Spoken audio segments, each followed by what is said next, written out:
আল্লাহ রাসূল দোয়া করছিলেন এক আবু জাহেলের জন্য, দুই হযরত ওমরের জন্য, যে দুই ওমরের যে কোনো এক ওমরকে আল্লাহ আপনি হেদায়েত দিয়ে ইসলামের জন্য তাদেরকে কবুল করে নেন। হযরত ওমরের পক্ষে আল্লাহ রাসূলের দোয়া কবুল হয়েছে এবং হযরত ওমর ইসলাম গ্রহণের পর অর্ধ পৃথিবী তিনি শাসন করেছেন। গোটা পৃথিবী তার কাফের মুশরিকেরা তার নাম শুনলে আজও পর্যন্ত থরথর করে কাঁপে, যার ভয়ে বাঘে এবং শিয়ালে, গরু ছাগল শিয়াল এক ঘাটে পানি খেয়েছে। আল্লাহ রাসূল বলেন, ওমর তুমি যেই রাস্তা দিয়ে যাও শয়তান তার উল্টা রাস্তা দিয়ে যায়। আল্লাহু আকবার বলেন। সেই ওমর কেমন ইনসাফ প্রতিষ্ঠা করেছেন, কেমন ন্যায় বিচার করেছেন। যদি এই আয়াতের আলোকে আমরা ওমর রাদিয়াল্লাহু তাআলা আনহুর জীবনী অনুসরণ করে দেখি, কারণ এই ওমর এমন এক ওমর, আল্লাহ রাসূল বলেন আমার পরে যদি কেউ নবী হইতো তাহলে হযরত ওমর হইতো নবী। সুবহানাল্লাহ। সমাজের মধ্যে ফাহেশা যত কাজ, অশ্লীলতা আছে, বেহায়াপনা আছে, সেই অশ্লীলতা বেহায়াপনাগুলোকেও দমন করবে। কিন্তু আজকে সমাজের মধ্যে অশ্লীলতাকে প্রমোট করা হচ্ছে। আল্লাহ রাব্বুল আলামিন আমাদেরকে দুনিয়াতে পাঠিয়েছেন, পাঠানোর পরে অনেকগুলি বিধান দিয়েছেন। সেই বিধানগুলির মধ্যে ন্যায়, নিষ্ঠা, ইনসাফ প্রতিষ্ঠা করার জন্য আদেশ করছেন। যেমন সূরা নাহালের 90 নম্বর আয়াতের মধ্যে আল্লাহ তাআলা বলছেন, যেটি খুতবাতে পেশ আয়াত পাঠ করেছি,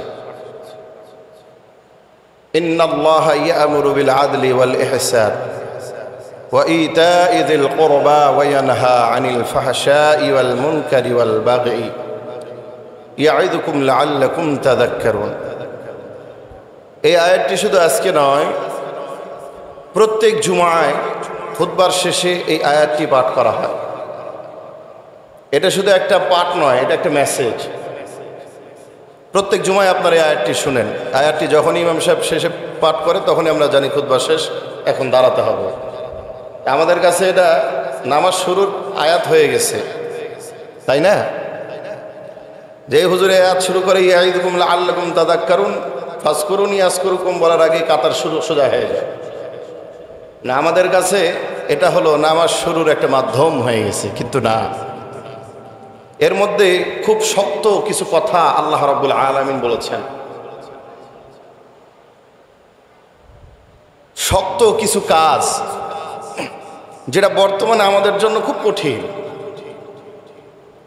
এবং তার বিপরীত কাজ সমাজের প্রত্যেকটা ঘরে ঘরে চলছে, প্রত্যেকটা সমাজে চলছে, প্রত্যেকটা রাষ্ট্রে চলছে।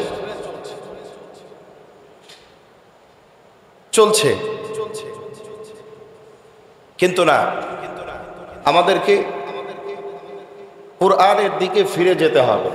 এমন একটি পথ, কঠিন পাপাসক্ত দিন, পাপাচার, সেই ব্যক্তিটাও যদি কুরআনের দিকে ফিরে আসে আল্লাহ তাআলা তাকেও হেদায়েত দান করবে। যেমন ধরা যাক আমরা হযরত ওমর রাদিয়াল্লাহু তাআলা আনহুর ঘটনা।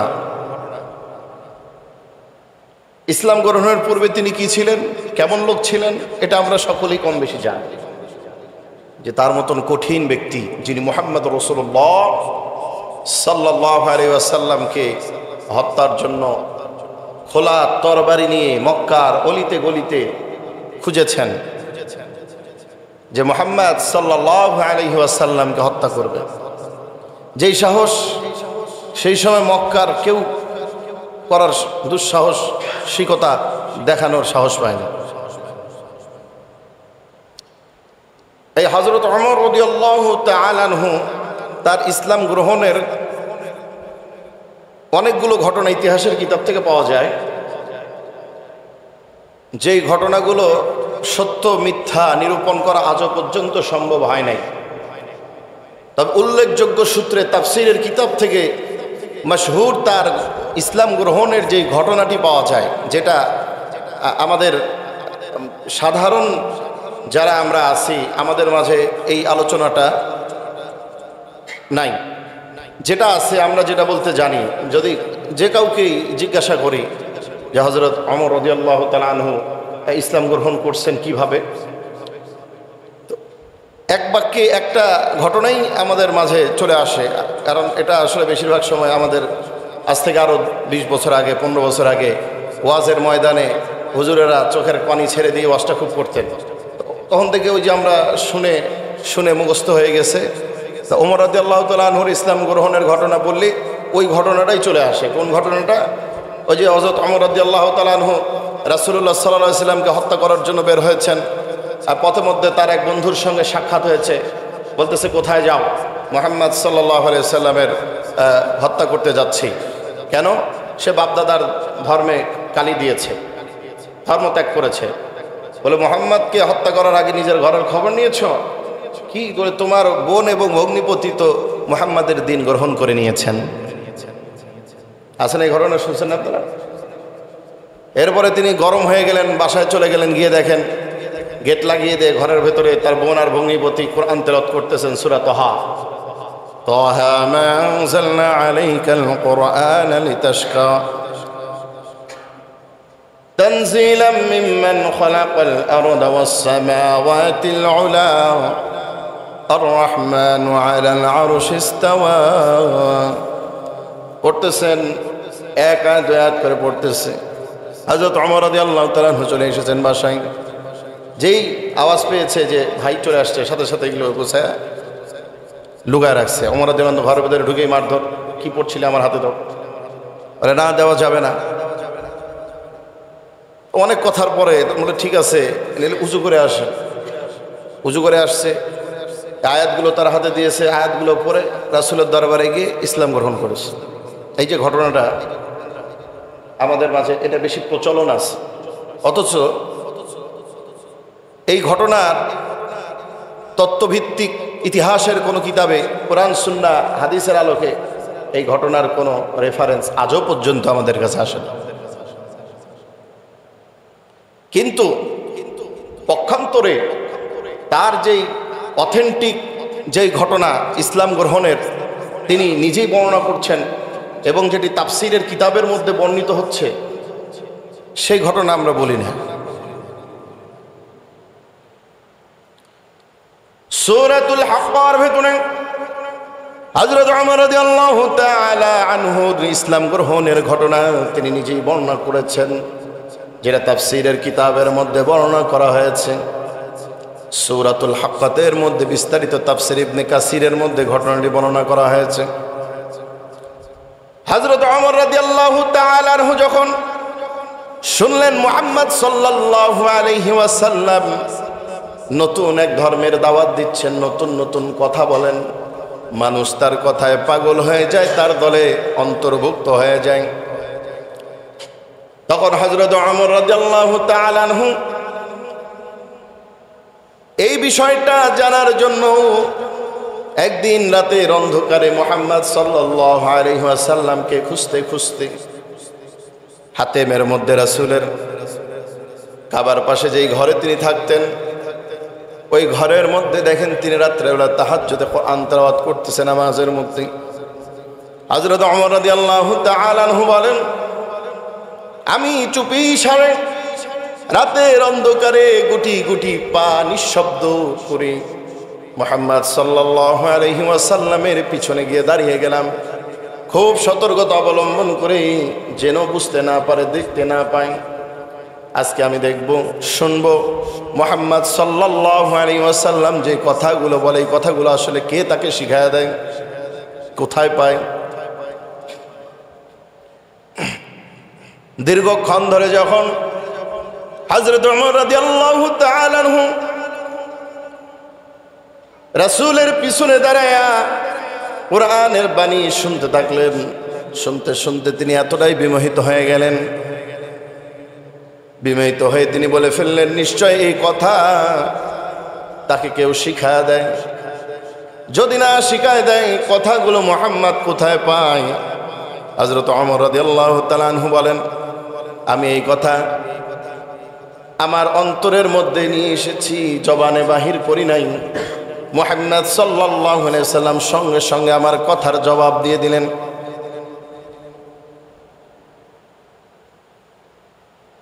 ফালা উকসিমু বিমা তুবসিরুন ওয়া মা লা তুবসিরুন ইন্নাহু লাকাউলু রাসূলিন কারীম। আল্লাহু আকবার। সূরা হাক্কাত খুলে এই আয়াতের তাফসীর দেখবেন। হযরত ওমর বলেন, আমি আমার জবানে কথাটা নিয়ে এসেছি, এখনো বের করি নাই। সঙ্গে সঙ্গে মুহাম্মদ সাল্লাল্লাহু আলাইহি ওয়াসাল্লাম আমার কথার জবাব দিয়ে বললেন, ফালা উকসিমু বিমা তুবসিরুনা ওয়া মা লা তুবসিরুন। যা দেখা যায় তার কসম, যা দেখা যায় না তার ওই কসম। ইন্নাহু লাকাউলু রাসূলিন কারীম। আল্লাহু আকবার বলেন। নিঃসন্দেহে এটা কোনো মানুষের শিখায় দেওয়া কথা নয়, এটা হলো লাকাউলু রাসূলিন কারীম। এটা হলো আমার সম্মানিত রাসূলের কথা, কেউ তাকে শিখায় দেয় না।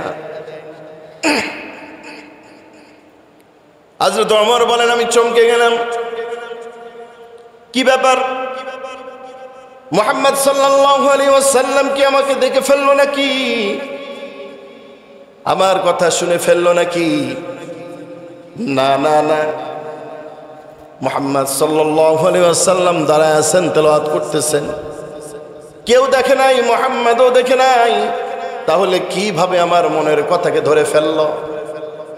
তখন আমি মনে মনে ভাবলাম, তাহলে নিশ্চয় কবি হবে, কবিতার ছলে আমার মনের কথা ধরে ফেলেছে। ওমর বলেন, আমি এই কথা আমার অন্তরে চিন্তা করছি। সঙ্গে সঙ্গে মুহাম্মদুর রাসূলুল্লাহ সাল্লাল্লাহু আলাইহি ওয়াসাল্লাম আমার ওই কথার জবাব দিয়ে বলেন, ওয়া মা হুয়া বিকাউলি শাইরিন ক্বালিলাম মা তুমিনুন। আল্লাহু আকবার। না না, এটা কোনো কবির কবিতা নয়, এটা কোনো কবির কাব্য নয়। হযরত ওমর বলেন, আমি চমকে গেলাম। কি ব্যাপার, এবার কি আমাকে সত্যি সত্যি দেখে ফেললো নাকি? না না না, মুহাম্মদ দেখে নাই, দুনিয়ার কেউ দেখে নাই। মুহাম্মদ সাল্লাল্লাহু আলাইহি ওয়াসাল্লাম পড়তেছেন, আমি দাঁড়ায় আছি। তাহলে কিভাবে আমার এই কথা বলে ফেললো? তিনি কবিও নন, আমার মনের কথা ধরে ফেললো। তাহলে নিশ্চয় তিনি গণক হবেন। গণনার বিদ্যার ফলে জাদুকর হবেন, গণক হবেন। তন্ত্রমন্ত্রের প্রভাবে আমার মনের কথা ধরে ফেলেছে। না না না, এই কথা আমি শুধুমাত্র কল্পনা করেছি। কল্পনা করতে দেরি, মুহাম্মদ সাল্লাল্লাহু আলাইহি ওয়াসাল্লামের জবাব দিতে দেরি নয়। সঙ্গে সঙ্গে তিনি আমার ওই কথার জবাব দিয়ে বললেন, ওয়ালা মিকাউলি কাহিনিন ক্বালিলাম মা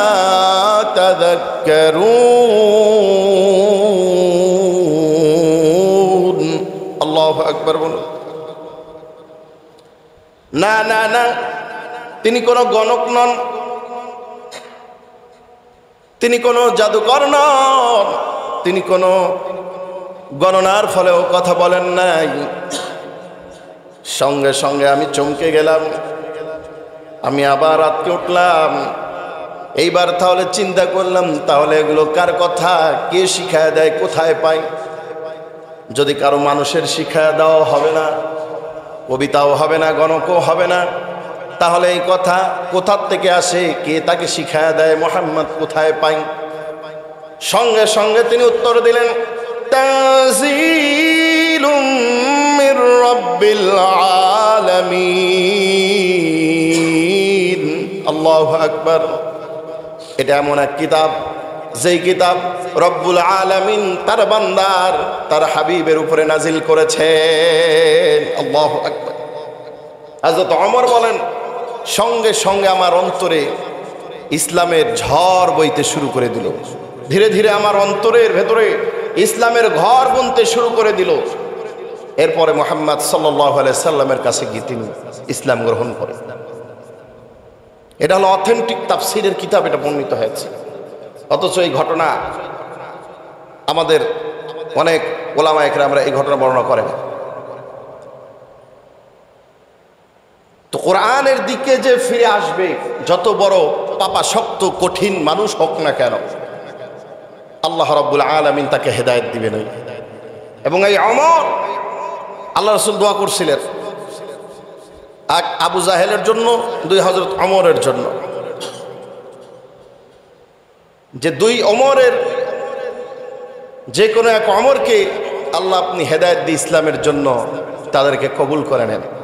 হযরত ওমরের পক্ষে আল্লাহ রাসূলের দোয়া কবুল হয়েছে। এবং হযরত ওমর ইসলাম গ্রহণের পর অর্ধ পৃথিবী তিনি শাসন করেছেন। গোটা পৃথিবী তার কাফের মুশরিকেরা তার নাম শুনলে আজও পর্যন্ত থরথর করে কাঁপে। যার ভয়ে বাঘে এবং শিয়ালে, গরু ছাগল শিয়াল এক ঘাটে পানি খেয়েছে। আল্লাহ রাসূল বলেন, ওমর তুমি যেই রাস্তা দিয়ে যাও, শয়তান তার উল্টা রাস্তা দিয়ে যায়। আল্লাহু আকবার। কিসের কারণে হয়েছে? কোরআনের কারণে। সে কোরআন যারা মানবে, কোরআন দ্বারা যারা জীবন পরিচালনা করবে, কোরআনের বিধান যারা মেনে নিবে, এরাই হবে খাঁটি মুমিন, তারাই হলো প্রকৃত তাকওয়াবান মুমিন। এই জন্য আল্লাহ রাব্বুল আলামিন সূরা নাহলের 90 নম্বর আয়াতের মধ্যে বলেন, ইন্নাল্লাহা ইয়া'মুরু বিল আদলি ওয়াল ইহসান ওয়া ইতা'i যিল কুরবা ওয়া ইয়ানহা আনিল ফাহশাই ওয়াল মুনকারি ওয়াল বাগই ইয়া'ইযুকুম লা'আল্লাকুম তাযাক্কারুন। আল্লাহ রাব্বুল আলামিন তোমাদেরকে আদেশ করছেন বিল আদলি ওয়াল ইহসান, ন্যায় পরায়ণতা এবং ইহসান করার জন্য, ন্যায় বিচার ইনসাফ সমাজের মধ্যে প্রতিষ্ঠা করার জন্য আল্লাহ রাব্বুল আলামিন প্রত্যেকটা বান্দাকে আদেশ করতেছেন। কারো উপরে জুলুম নয়।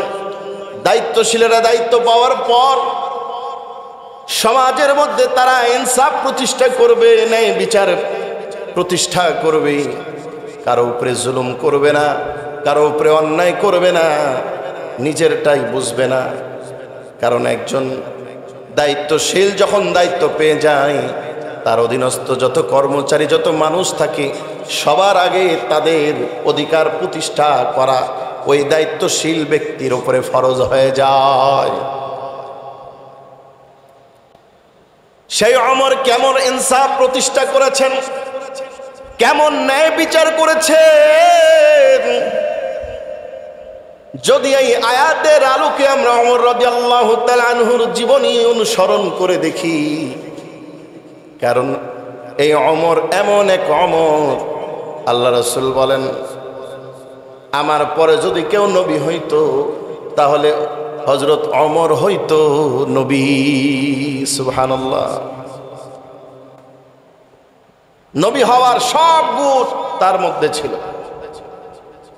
শুধু হযরত ওমর রাদিয়াল্লাহু তাআলা আনহুর মতামতের উপরেই আল্লাহ রাব্বুল আলামিন 17টি কোরআনের আয়াত বিধান কোরআনের মধ্যে আল্লাহ তাআলা নাজিল করেছেন ওমরের মতামতের উপরেই। সুবহানাল্লাহ বলবেন না? এ হযরত ওমর রাদিয়াল্লাহু তাআলা আনহু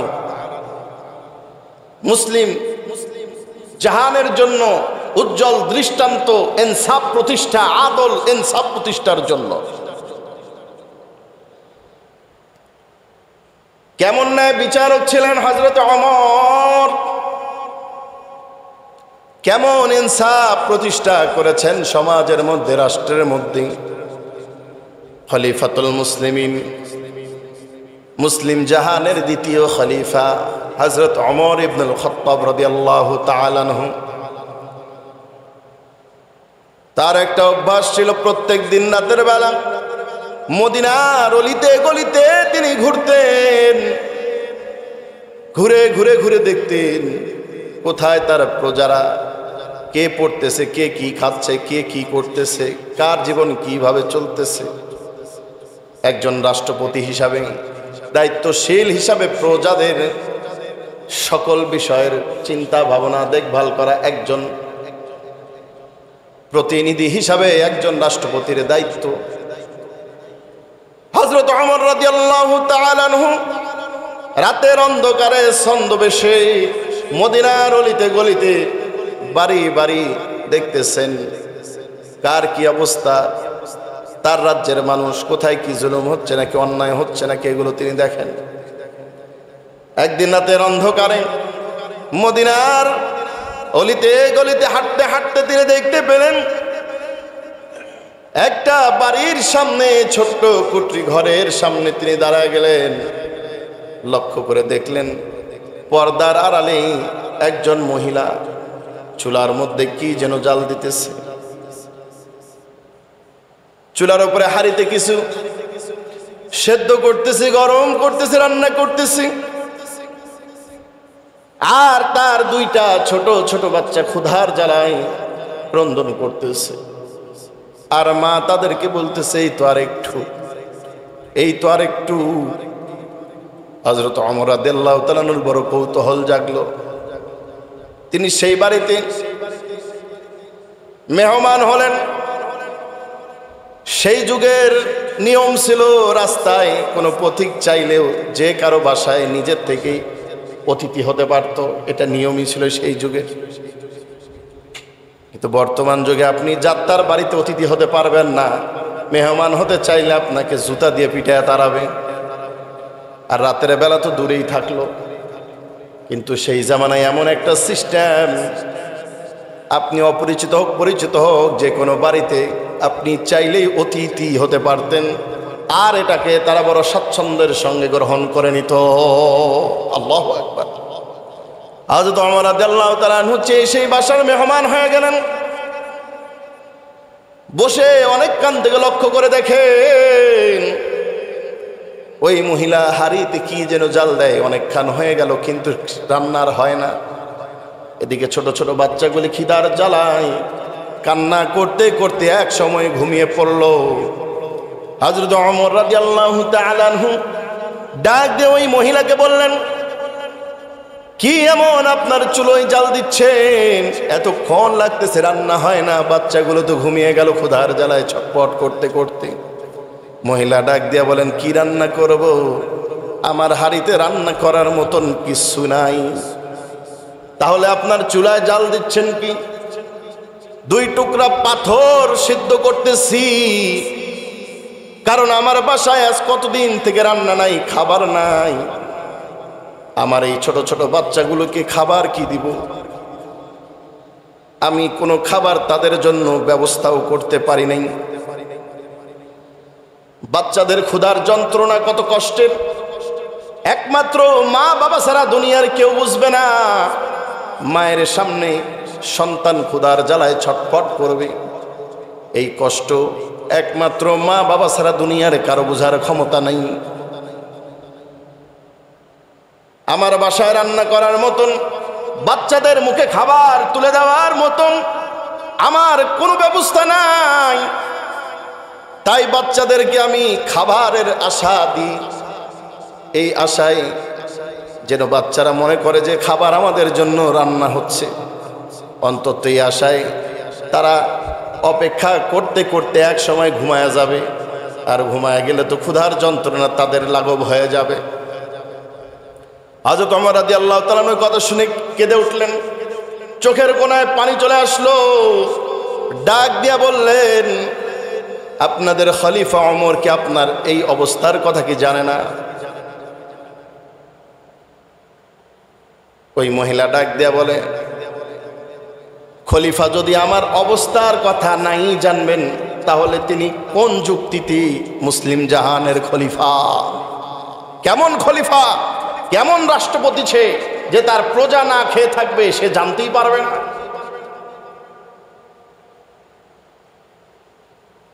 বর্তমান অবস্থা তো এইরকমই।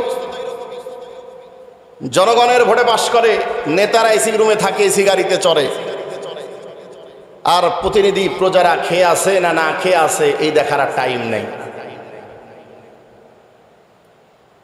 বরং জনগণকেই রক্ত চুষে তাদের ভোগবিলাস ছেড়ে জিন্দেগি তারা তৈরি করতেছে।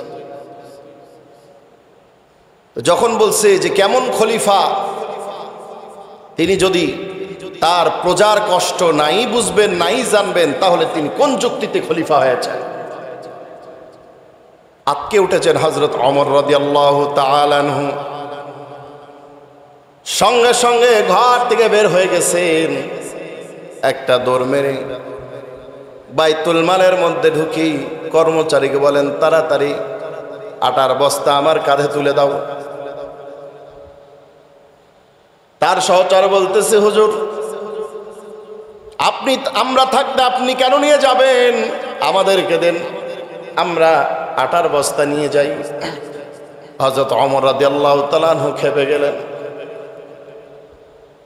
ধমক দিয়ে বললেন, হাসরের ময়দানে আমার পাপের বোঝা কি তুমি বহন করবা নাকি? হাসরের ময়দানে এই সম্পর্কে যখন আল্লাহ রাব্বুল আলামিনের দরবারে মামলা দিবে, এই মামলার আসামি তুমি হবে নাকি? কারণ রাসূলুল্লাহ সাল্লাল্লাহু আলাইহি ওয়াসাল্লাম বলেন, মুসলিম শরীফের হাদিস, আলা কুল্লুকুম রাইন ওয়া কুল্লুকুম মাসউলুন আন রাইয়াতিহি ফাল ইমামুল্লাযী আলান নাসি রাইন ওয়া হুয়া মাসউলুন আন রাইয়াতিহি। প্রত্যেকটা ব্যক্তি দায়িত্বশীল, হাসরের ময়দানে তার দায়িত্ব সম্পর্কে তাকে জিজ্ঞাসা করা হবে। আল ইমামু আলান নাসি রাইন ওয়া হুয়া মাসউলুন আন রাইয়াতিহি। একজন ইমাম, একজন নেতা দায়িত্বশীল, তার প্রজা সম্পর্কে হাসরের ময়দানে আল্লাহ রাব্বুল আলামিনের দরবারে জিজ্ঞাসিত হবে। যে সে যে রাষ্ট্রের দায়িত্বে ছিল, তার প্রজারা, তার মানুষ, তার জনগণ, তার জনগণের ইনসাফ, ন্যায় বিচার, তার জনগণের অধিকার সে সঠিকভাবে প্রতিষ্ঠা করতে পারছে কিনা।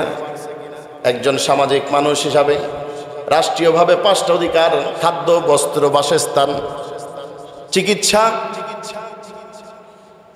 এই যে অধিকার, রাষ্ট্রীয় অধিকার একজন মানুষের, একজন সরকারের এই 5টা অধিকার একজন জনগণের জন্য, মানুষ, নাগরিকের জন্য অধিকার নিশ্চিত করা একজন রাষ্ট্রপতির দায়িত্ব।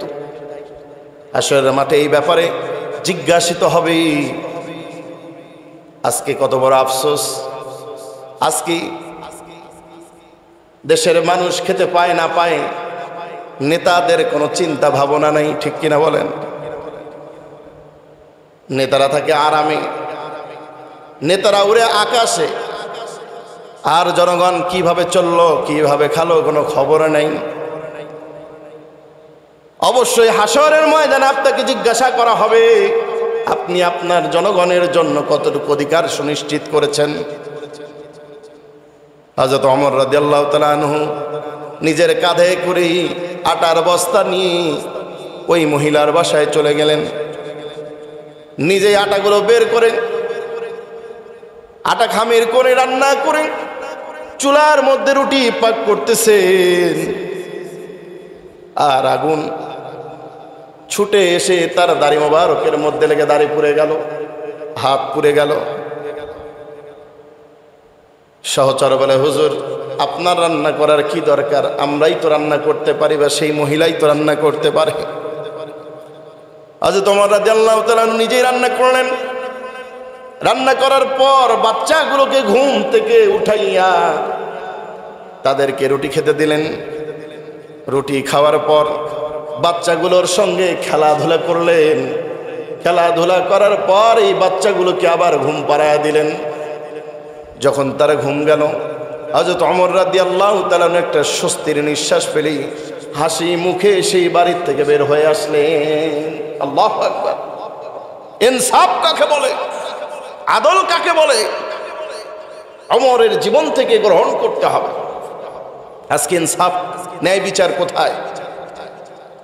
আজকে ন্যায় বিচারের জন্য কোর্টের বারান্দায় বারান্দায় জুতা ক্ষয় হয়ে যাচ্ছে, সম্পদ ধ্বংস হয়ে যাচ্ছে। আজকে অপরাধীরা ফুলের মালা গলায় নিয়ে আদালত থেকে বের হয়, আর নির্দোষ ব্যক্তিরা বিনা দোষে ফাঁসির আসামি হয়ে যায়। ঠিক কিনা? ইনসাফ নাই, ন্যায় বিচার নাই, অথচ আল্লাহ রাব্বুল আলামিনের কাছে জবাব দিতে হবে। সাবআতু ইউযিল্লুহুমুল্লাহু ফি যিল্লিহি ইয়াওমা লা যিল্লা ইল্লা যিল্লুহু। হাশরের ময়দানে যখন আল্লাহ রাব্বুল আলামিনের আরশের ছায়া ছাড়া আর কোনো ছায়া থাকবে না, ওই দিন আল্লাহ রাব্বুল আলামিন 7 শ্রেণীর মানুষকে আরশের ছায়ার নিচে স্থান দান করবেন।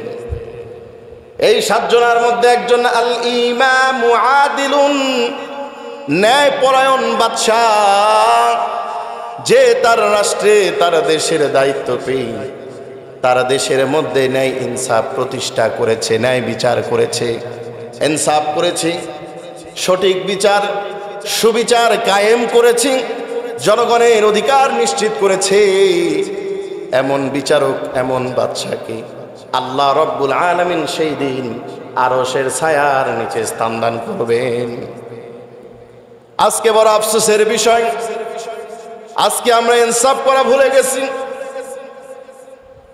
আজকে চোখের সামনে কত অন্যায় জুলুম হচ্ছে, ন্যায় বিচারের জন্য গেলে বিচার আজকে আমরা পাই না। টাকা যার বেশি, ক্ষমতা যার আছে, বিচারগুলো তাদের দিকে। টাকা আছে যার, বিচার আছে তার। টাকা নাই যার, ক্ষমতা নাই যার, বিচার নাই তার। অপরাধীরা টাকার গরমে, ক্ষমতার গরমে আঙ্গুল দেখাইয়া বুক ফুলে সমাজের মধ্যে চলতেছে। আজকে অপরাধীদেরকে আদর আপ্যায়ন করে জেলখানায় রাখা হচ্ছে, আর নিরপরাধ মজলুম আলেমদেরকে, সাধারণ পাবলিকদেরকে মাজায় রশি, গলায় রশি দিয়ে টেনে টেনে আদালতের বারান্দায় তোলা হয়। কিন্তু অপরাধী, সত্যিকার প্রকৃত যারা অপরাধী, তাদেরকে হাতে হাত ধরে, কাঁধে হাত রেখে তাদেরকে জামাই আদরের মতন আদালতে উঠায়। এটা কোনোদিন একটা মুসলিম রাষ্ট্রের ইনসাফ, ন্যায় বিচার হইতে পারে না। ঠিক কিনা?